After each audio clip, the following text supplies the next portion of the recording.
And next we have Michael Esposito from the Wood Scenic Line Limited.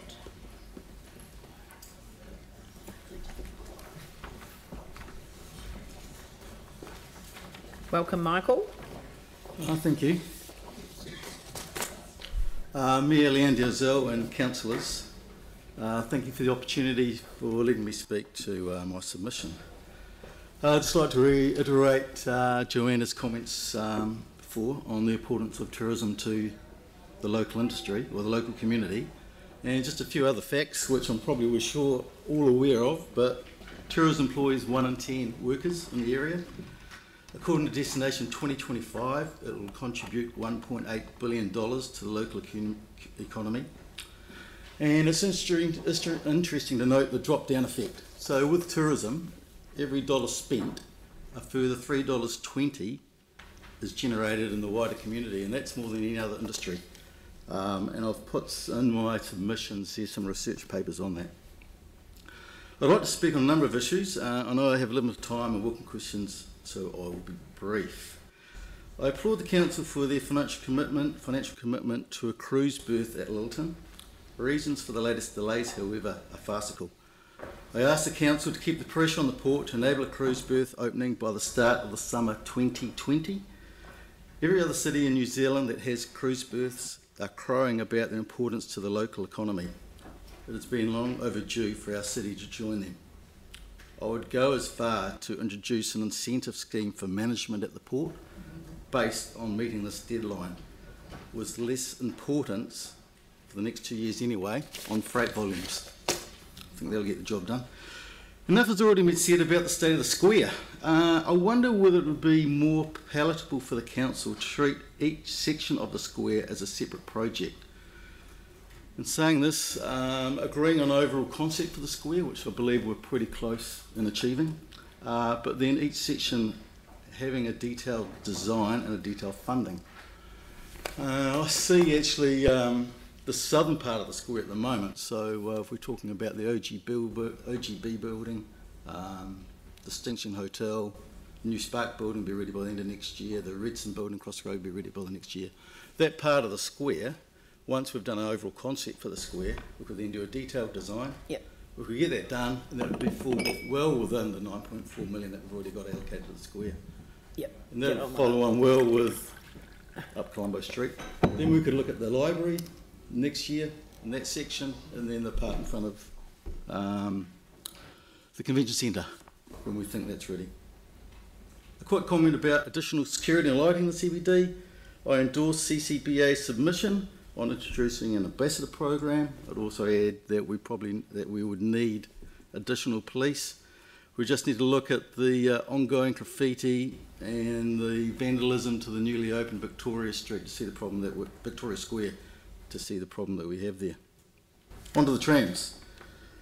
Their significance to tourism, their importance to locals, their benefit of the central city cannot be underestimated. I've got an article here actually from Stuff, 25th of February 2016, when the tram could no longer go up to New Regent Street due to the dangerous buildings after the Valentine's Day quake. Quote here from Ross Oxenham. Trade on Thursday was down about 50% because the tram was no longer passing through.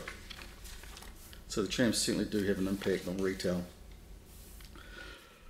My first request in regard to the trams is that when the cathedral is restored, that it is imperative that the trams are kept operating throughout this entire project. To achieve this, the project needs to be contained within the current cathedral footprint. Secondly, lastly, I'd like to talk about the High Street extension for the tramway. I understand the council has put aside $3 million for this. We have an ongoing and a great relationship with the council, and we are looking at various options. I'd like to voice my preferred option though, and that is to complete the loop that was first proposed before the earthquake. Now, have we all got the handouts? Great. Got the handout. So just before I talk about that, just in detail on the handout, just the benefits of completing the loop. It makes the trams more efficient compared to stop-start affair that we currently have at Litchfield Street. what we've noticed is that with the longer the route, the less demand there is from customers. It's not dramatic, but certainly visitors want to see as much as they can one day. So we need to be as efficient as possible when we're operating the tramway. The loop would make the tramway more professional. So instead of visitors swapping seats at the end of Litchfield, so they're not travelling backwards, they would no longer need to do this. We would be able to introduce trailers once again to the circuit, and also the possibility of introducing double-decker trams. We have had safety concerns of changing the poles at Litchfield Street, so drivers forgetting to change poles, so it's causing damage to trams and blackouts to the circuit. We believe the completion of the loop can be completed within the budgeted program of 3 mil. I'll go into some detail of that soon. And it does not rule out options of further extensions if we think is necessary in the years to come. So just briefly, we want to try and get some questions. That first page is the pre-earthquake approved route, and if you see that arrow, that's where we're currently stopping. What I'm proposing is that the loop is completed that goes down Litchfield, Poplar Lane, and back up through High Street. If we turn to that second page, what's in pink is already in place. So the tracks are already there. We just need to put in tracks where the red mark is. And you'll see there's a little tail there, which if we think in 10, 20 years' time, we need to extend the tracks, that is possible. So, any questions? How does that link in with the High Street bit that we've already confirmed if we don't do the rest of stage 2? So what we're saying is that would go through the first block of High Street, but not the second block. That would be very upsetting to the people down High Street, wouldn't it? I don't think so, because what we're doing is we're proposing that we have a stop there on the corner, so we're promoting High Street as well. So we're promoting the shops down that area. But we already approved that, and you know, people like Richard Peebles and that came along in support of the High Street extension being done. Sorry, who's we? The council. That's the 3 million. Didn't we put 20 traffic lights on it, that intersection as well for the train? Yeah, no, it wasn't. This section up in Litchfield. Litchfield. Yeah. It was the section between Chewham and St Asaph. We've already approved. That's the 3 million.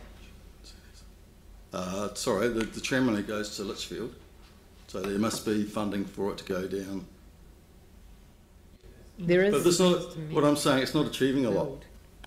No. But what the bit that you've congratulated us for approving is the Chewham Street, St Asaph Street section, because you asked us to do it before the shops opened.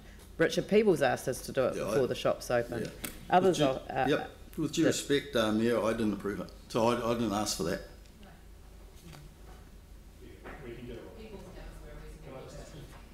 Okay, so others wanted that. Yeah, I get you, but yeah, and even I've had discussions with Councillor Cotter, unfortunately she's not here, that Peebles isn't, from what I understand, they're not unhappy that the tram won't go down there, but if the tracks have to go in, they want to get the tracks to go in before they get them done. So what you're saying is that you'd want to trade out the 3 million that's on budget for that section and do the connecting loop. Not all that 3 million would be for that section of High Street. Some of that is required to complete that section between Litchfield and Torm. Litchfield, okay, right. Well, I'm obviously confused, and I will need to take some further advice, so that's fine. So Dion, then Yanni. So just on the tram thing, you're saying there's benefits of doing the loop rather than just doing the High Street where they'd have to swap over and then go backwards. Yes. A lot of benefits for you as for the It's operation. a time constraint thing, so because you said you could have getting another block, we're going through another 1, 2, Another 2 sets of traffic lights. No, but what I mean is No, on that the corner actual, you're going through 100 traffic lights. yeah. actually. No, what I mean is the actual operation of the tram. You can't Yes. have double deckers, or you can't That's have right, like yeah. tram Trailers. tandems. So before the quote, you used to have trailers, so tram and trailers. And you can only do that if you've got a full loop, That's correct. not if you're Yes. having to swap over. Yes. Okay, that's interesting. I didn't realise that at all. That is quite important.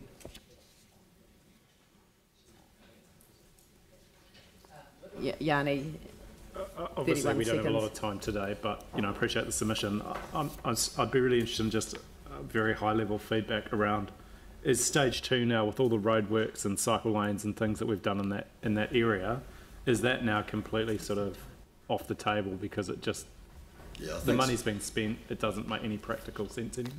That's right, councillor. Stage 2 was originally planned for really the stadium, so access, long-term access to the stadium.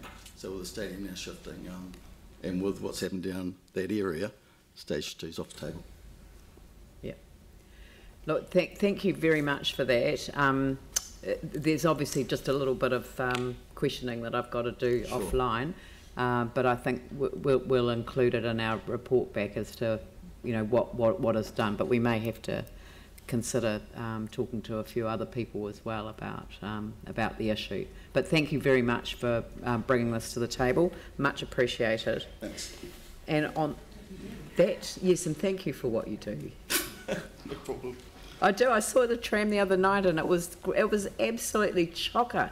Absolutely filled up with people, and people having a great time. So it's great way to get around. Okay, everyone, we're up to the adjournment for lunch, and